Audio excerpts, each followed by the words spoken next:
Hello, citizens, and welcome to Histories and Mysteries Redux, the Exodus, Part 3, where Bill asks, who was Joseph and who were the Israelites?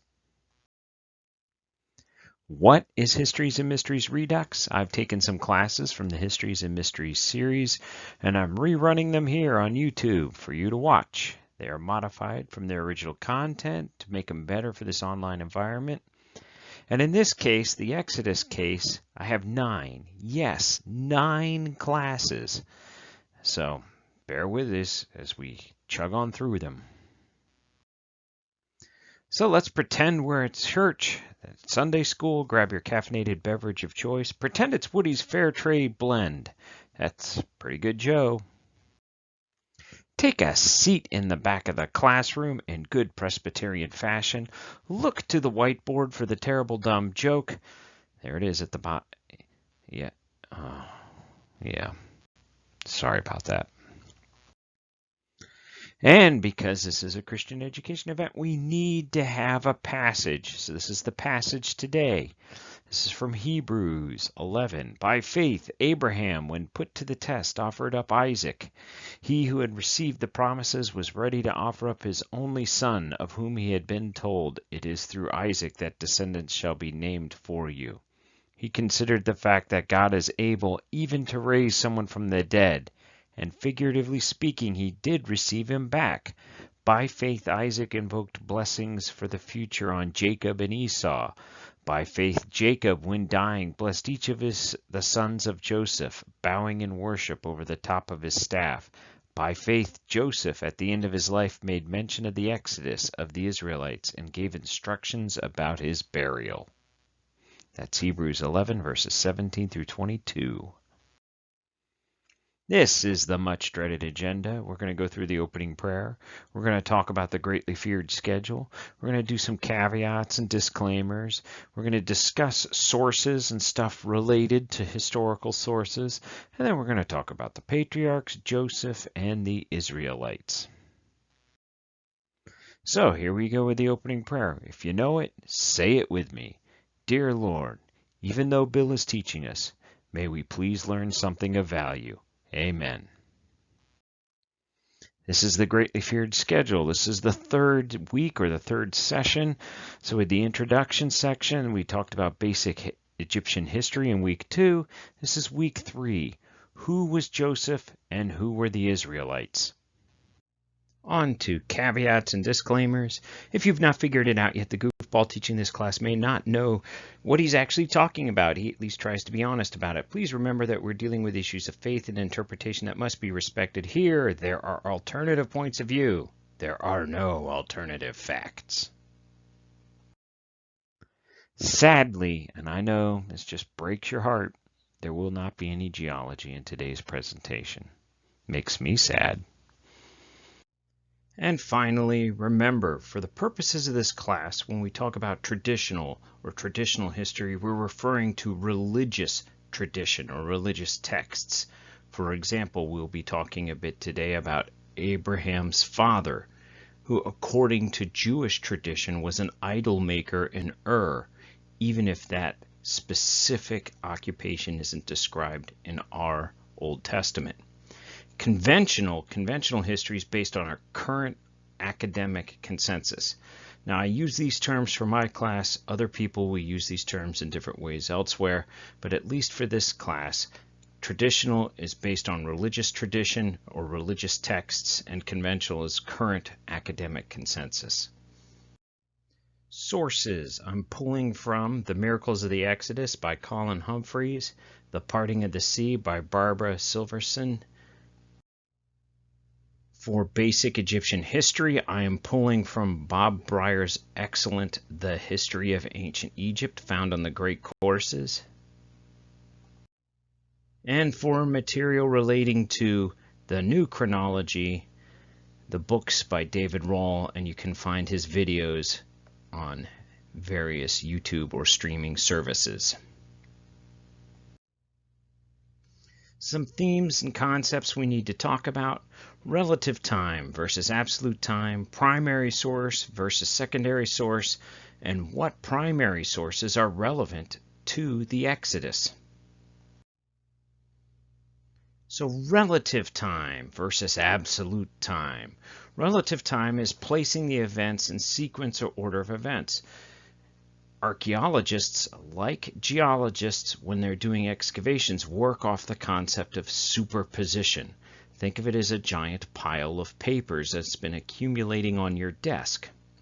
The papers on the top were placed there sooner than the papers on the bottom. Those are the older papers. The newer papers are the ones on the top. And that's superposition. We don't exactly know when the papers were placed on the desk, but we know that the ones on the top are newer than the ones on the bottom. And it's relative time. It's relative, one event relative to another. Absolute time is when we can actually pin down a specific event because of some kind of date moniker. In the cases of archaeology, it would be actually establishing a firm fixed date due to maybe a star chart aligning with a specific eclipse that you knew occurred at a specific time, or radioisotope data, something along that line, where you can say this event occurred at this absolute time. In our analogy for papers, that would be having a date stamped on the paper, something along that line. Doesn't necessarily mean we know when that piece of paper was placed on the desk, but we know when that paper was generated. That is absolute time. You wouldn't think it, looking at the literature and many shows about archaeology that you may see on television, that pottery is a relative time or a relative dating mechanism, but it is. It's relative. It is not absolute. People will often say, well, this piece of pottery I found clearly indicates that this layer is Herodian, that is from the 1st century BC in Israel. But that isn't necessarily the case. All you can really say is that shard of pottery was from a layer that seems to be Herodian in time frame, because the shards of pottery that you're finding above it and the shards of pottery that you're finding below it also have their own associations with various dates. Pottery dating is relative. Kings lists, when you find lists of kings and written documents, whether it be on a temple wall in Egypt or on cuneiform texts in Mesopotamia, it's a list of kings. So, for instance, maybe we have King Bob, King George, and King Fred. Well, King Bob came before King George, which came before King Fred. That's all we can see from the kings list that's been generated. To add to that, maybe they'll have years of reign. After 5 years of King Bob, King George ruled for additional 12 years. And after his death, King Fred ruled for 15 years. And we may get a range of when those kings ruled from a king's list, but we don't have an actual date when they ruled.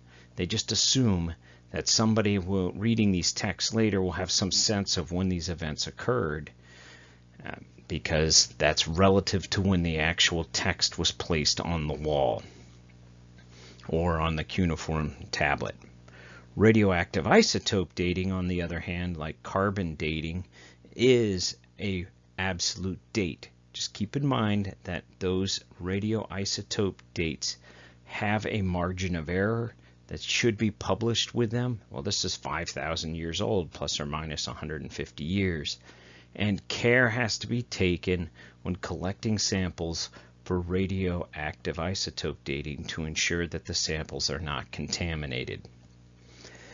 Astronomic events are another source of absolute dating. Eclipses are a favorite.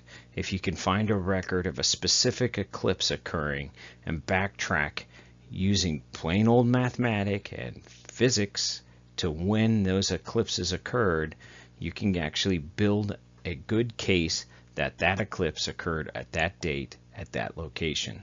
So astronomic events, when you actually have a record of them, can be used as a mechanism for absolute dates.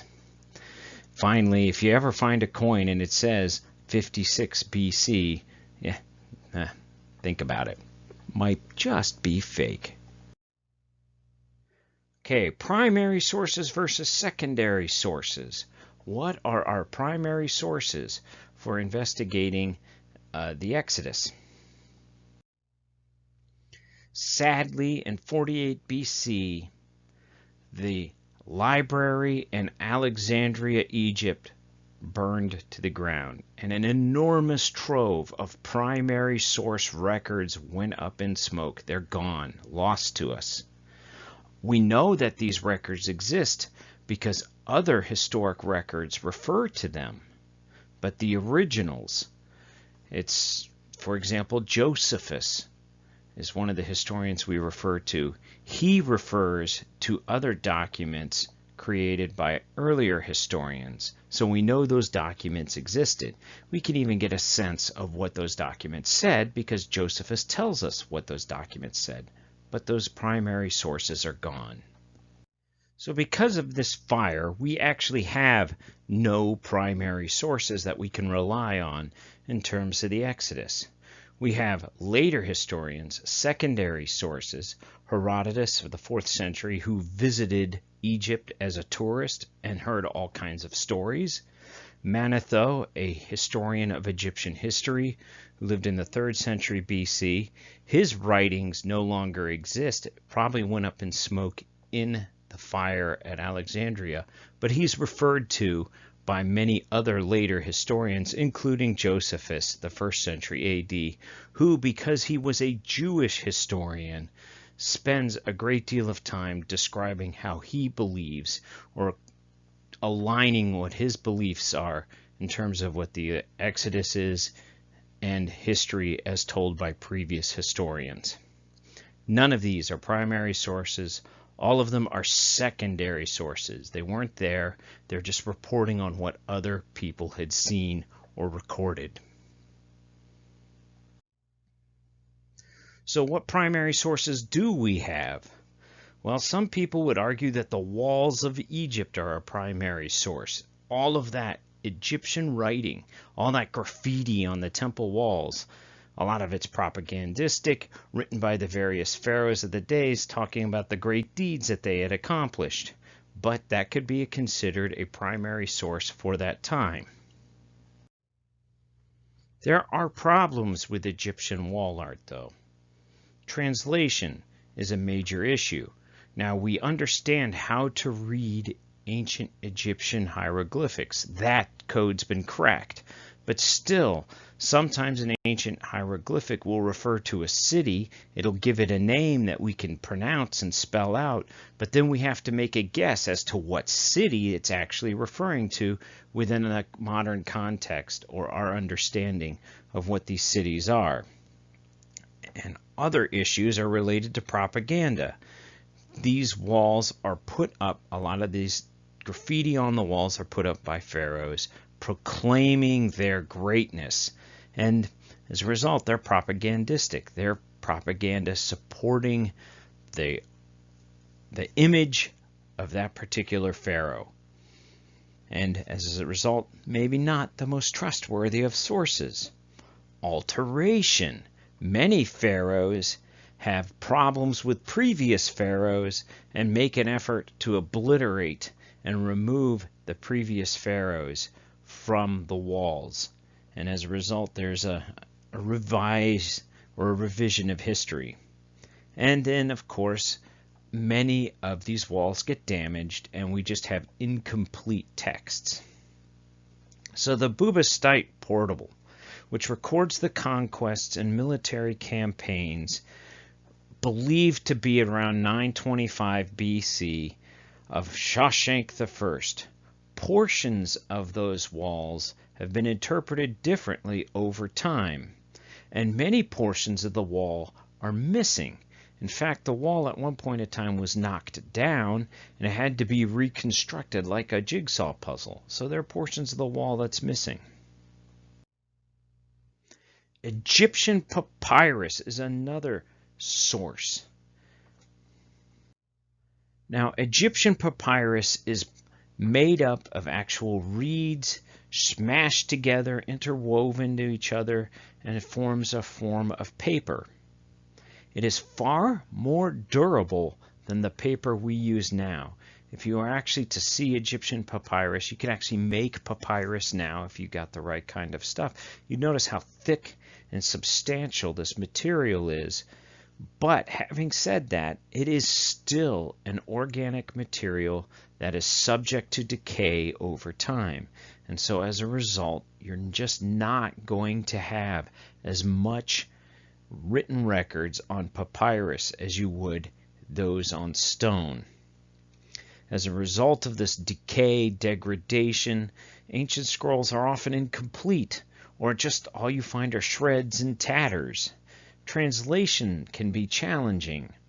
One, because it's hard to read the actual texts, and two, because they weren't necessarily written in the exact same language that we associate with the past. For example, a lot of these texts may have been written in Coptic or Greek, and then we don't know necessarily what dialect that particular individual was that were writing this stuff in. And a lot of papyrus has very little relevance to the larger historical record. So you get a hold of papyrus and you're all excited, and then you translate it and it's Fred sold 6 donkeys to George, and you have nothing else to associate it with, and it is of no real historic relevance or help whatsoever. We have other sources of information, mainly which are cuneiform texts from Mesopotamia. These are clay tablets upon which cuneiform was written. Cuneiform is a script impressed in the clay with a stylus, and then the clay was either dried or baked to finalize the record. Cuneiform tablets are very hard to read. The script is small, it's tiny, and it's tough to translate. It's often the same script is used for different languages, but the script itself changed over time as well. So if you're just handed a script, you've got to try to backtrack and figure out phonetically what the sounds were, and then trace that back to one of the languages, whether it was Sumerian or Akkadian or Aramaic. Turns out that they're not really primary sources. So, for example, we have the Library of Ashurbanipal, which is found in a Mesopotamian archaeology site. But careful reading of those scripts and translations has shown that they, in turn, are secondary sources written by historians of that time about events that occurred long before they were written, kings' lists and things along that line. And again, they're not actually primary sources, they're secondary sources. Because they're made out of clay, they're often broken and illegible. And again, like some of the papyrus, many are of minimal historic value. We have thousands of cuneiform tablets that's just everyday record keeping for an empire or a kingdom, or for even a household in some instances, recording transaction, receipts, things along that line. So what kind of sources do we have that may be relevant to the Exodus? We have the Armana Letters, which date to around the mid-1300 BC, at least conventionally. Cuneiform letters are between the pharaoh Amenhotep III and his successor Akhenaten and other kings in the area, and his governors and stuff along that line. So there's letters between the royal court and the Hittites and the Assyrians and the various Egyptian governors in Canaan. All of these texts, and this is what's very interesting, many of these texts, I should say, mention the Haberu people, and we'll get to this later. We have the Menerpta stele. This is a black stone that has been carved to specifically announce the great and glorious victories of the pharaoh Menerpta. And in this stele, it includes a sentence which is commonly translated as Israel is laid waste, and his seed is not, or his seed is no more. This is important because this is the first known mention of the term Israel for a person or a tribe or maybe even a people. And as I previously mentioned, the Buba portal, which is a set of inscriptions at the Egyptian temple of Karnak. It is conventionally dated to 925 BC, and it describes the conquests and the military campaigns of the pharaoh Shoshank I. And he's considered to be Shishshank, as described in 2 Chronicles 12, 1 through 12, where it describes how the pharaoh Shishshank actually conquered the city of Jerusalem and took the treasures of Jerusalem back to Egypt. Many, many people consider that this is when the Ark of the Covenant disappeared, that it was taken away by the pharaoh Shishshank during this attack or this assault. So the Buba portal is very important, and I've mentioned it in previous classes. So this is what's actually written in Chronicles. With 1,200 chariots and 60,000 horsemen and the innumerable troops of Libyans, Sukkites and Cushites that came with him from Egypt, he captured the fortified cities of Judah and came as far as Jerusalem. When Shishshank, king of Egypt, attacked Jerusalem, he carried off the treasures of the temple of the Lord and the treasures of the royal palace. He took everything, including the gold shields Solomon had made.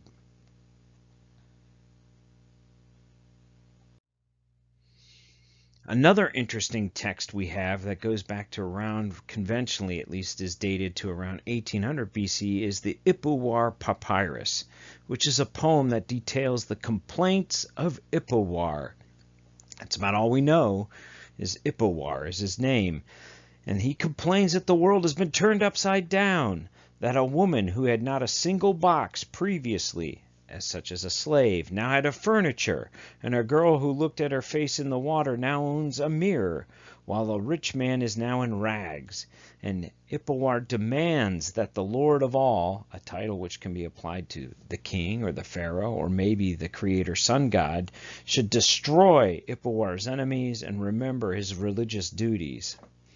This poem often has references to rains of fire and other vicious calamities that often sound like some of the 10 plagues described in the Exodus. Now, as for the Exodus itself, it's considered an oral history, at least by conventional historians. And if it is an oral history, how accurate can it be? For example, how accurate is Homer's Iliad and Odyssey, another orally transmitted history? Now, a lot of people have got a lot of opinions on the historicity or the veracity of the Old Testament. Traditionally, the Exodus was written not as an oral history carried forth, but actually written and described by Moses himself. So, here we go. On to the actual discussion for today's class. Who were the Israelites?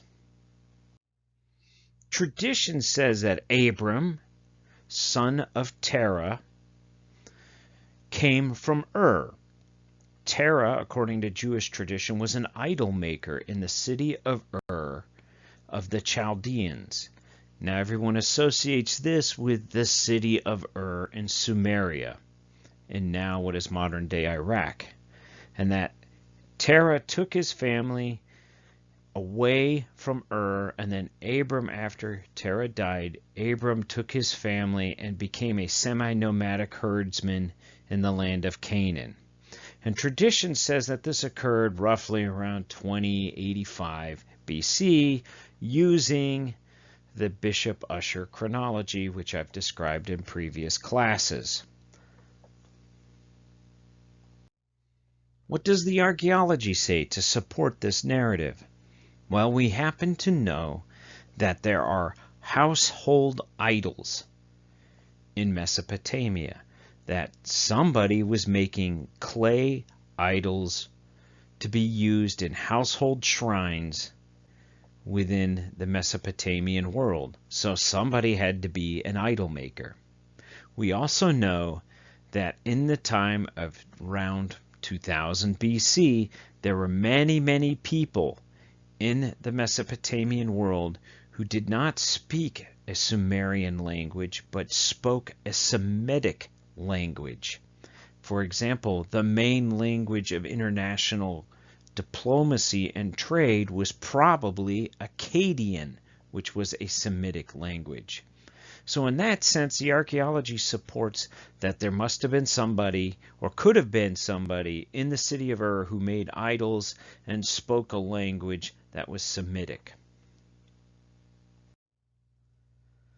Do any of the primary sources we have describe a people like the Israelites, a semi-nomadic or nomadic people wandering around Canaan? And the truth is that both the archaeology and the primary sources that we have do describe semi-nomadic and nomadic peoples wandering around areas of Syria, Palestine, northern Mesopotamia, and they were Semitic-speaking peoples. So Mesopotamian texts often refer to these people as Amorites and sometimes as Haberu. We'll get to the Haberu in a minute. Both Egyptian and Mesopotamian texts refer to the Haberu or the Aperu. And all of these texts refer to the Amorites and the Haberu and the Aperu as being a nomadic people who live on the fringes of the civilized world and are often sources of major problems. Think of them as being like the barbarians on the border. So when we actually look at the Armana Letters that are in the archive that was found in the city of Armana, we find some of these texts. From Abdiheba, mayor of Jerusalem, to King Pharaoh, a town near Jerusalem was deserted. Without archers, all the king's lands will be lost to the Haberu. By Yahweh, your servant, I fall at the feet of the king, my lord, my son, my God. 7 times and 7 times on the stomach and on the back. Should the Pharaoh's district overseer, Yanhamu, not be here within this year, all the lands will be lost to the Haberu. Now, Mesopotamian texts often refer to the Haberu and the Amorites as being mercenaries or raiders, and sometimes they refer to them as just herdsmen or nomadic peoples who live on the outskirts of civilization.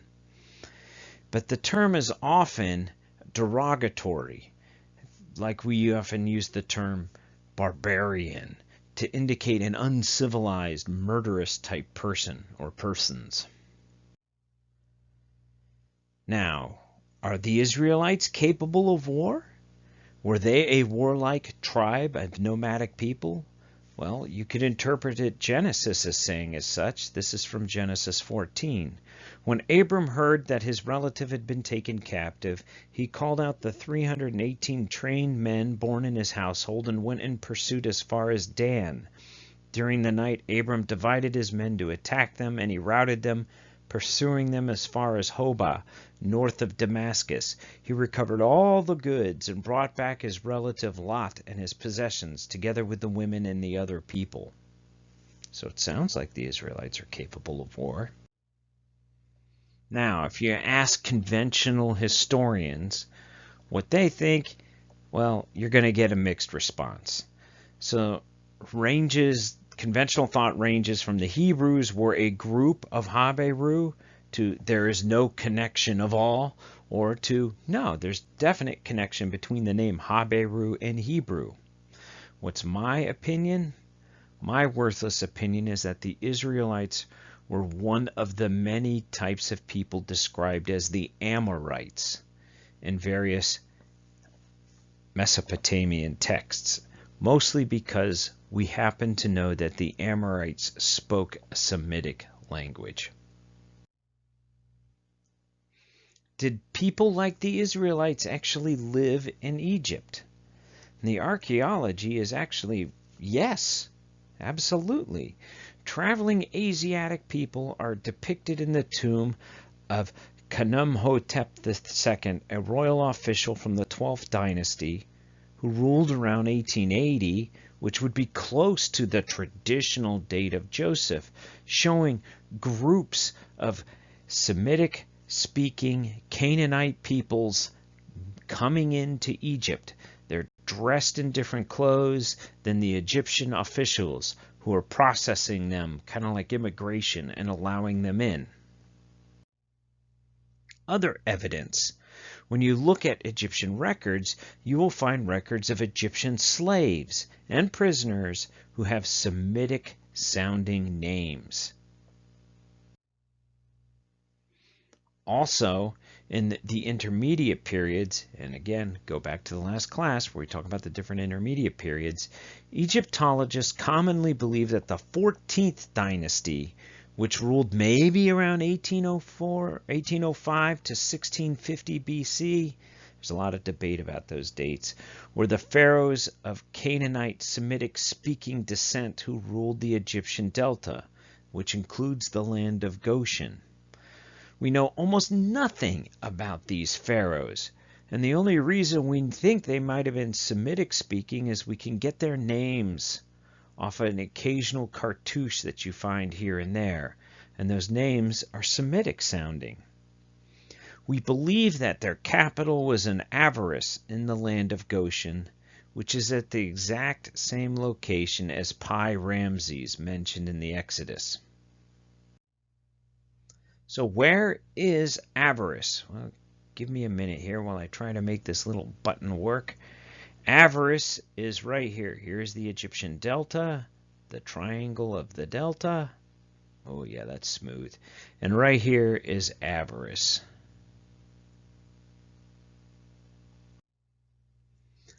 This is really interesting. For example, one of the 14th dynasty pharaoh's name was Jacob Har, which sounds an awful lot like Jacob. We really only know about him because we found scarabs with his name and a cartouche on the back of the scarab. That's all we know. Then the Hyksos show up. Now, many historians equate the Hyksos with the Hebrews. And the Hyksos have been translated as the Shepherd Kings, including by Josephus, our first century historian. Conventionally, Hyksos, and by convention I mean modern historians, argue that the word Hyksos in Egyptian is for rulers from a foreign land.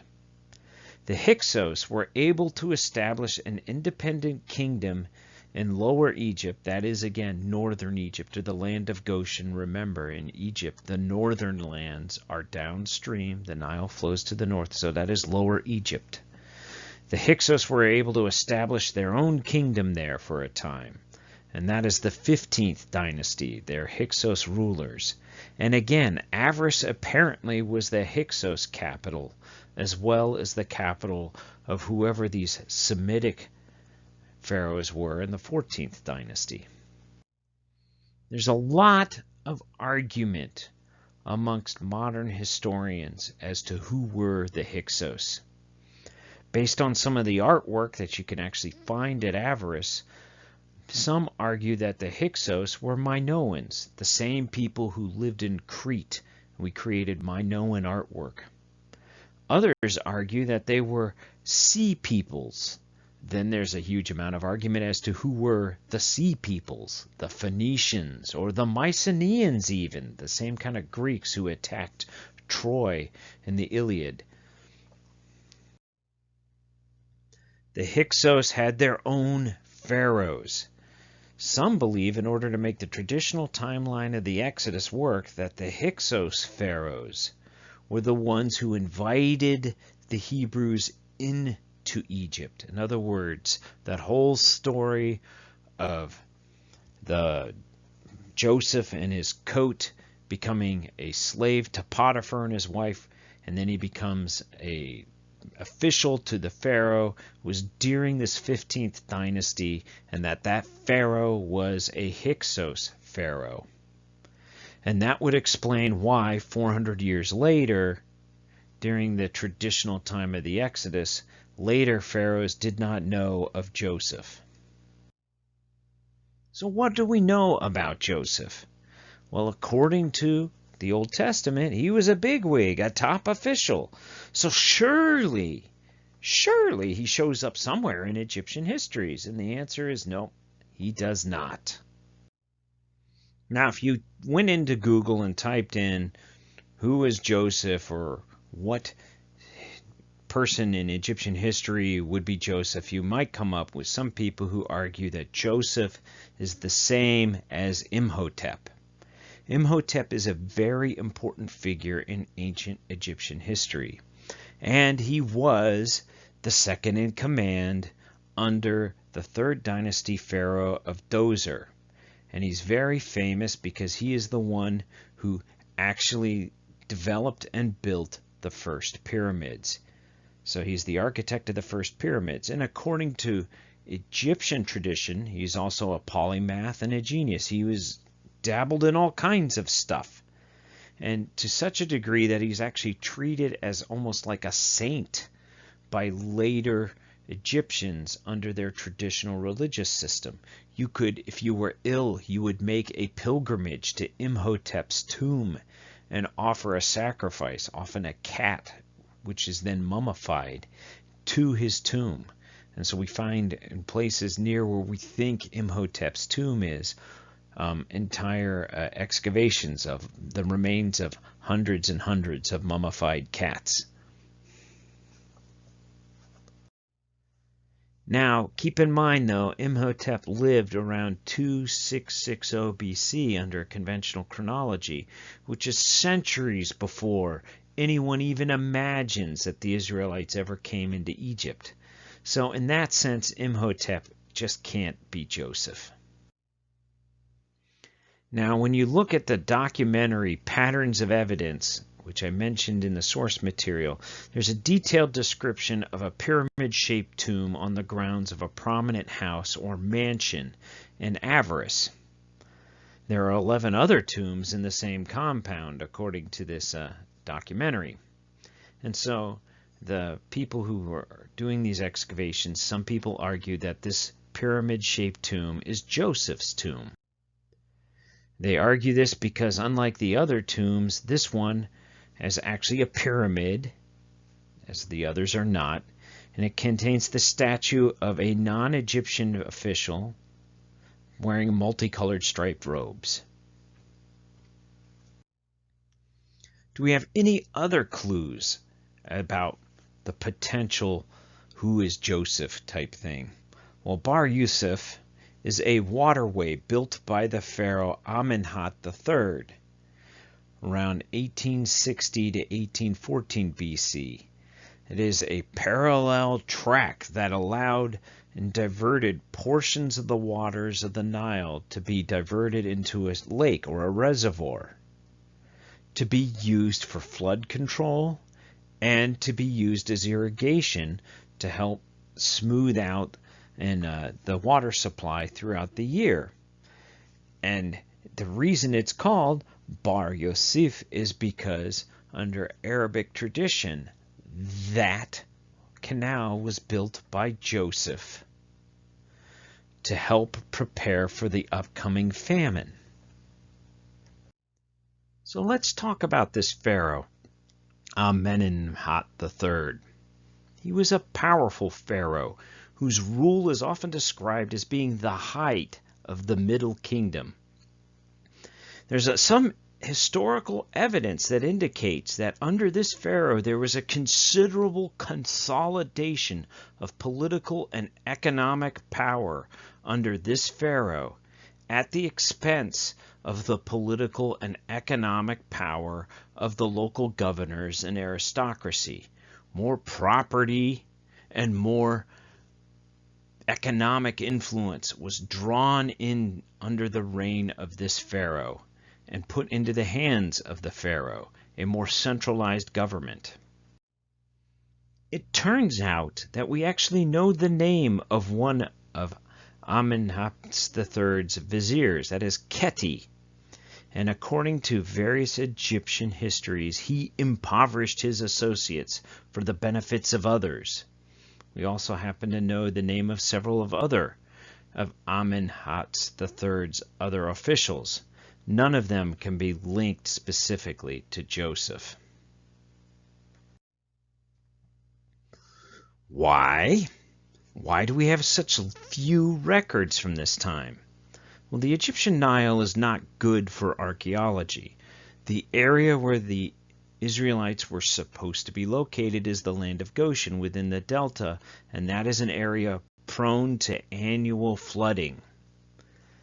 There's often no writing or other records within any of these Semitic communities, or if they were put on organic material like papyrus that has long since rotted away. And some argue maybe they were never there in the first place. So we have some tantalizing hints, but no real hard evidence as to who Joseph might be within Egyptian history. There's no archaeological evidence that a Semitic-speaking people who worshipped Yahweh also ever lived in ancient Egypt prior to 1200 BC.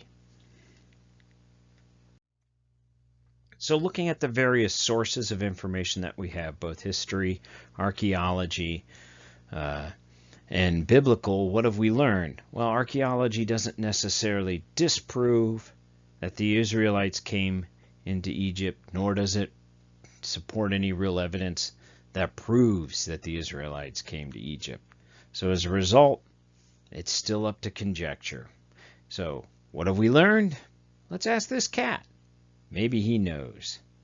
And we're moving on to more subjects related to the Exodus on our next class. See you then.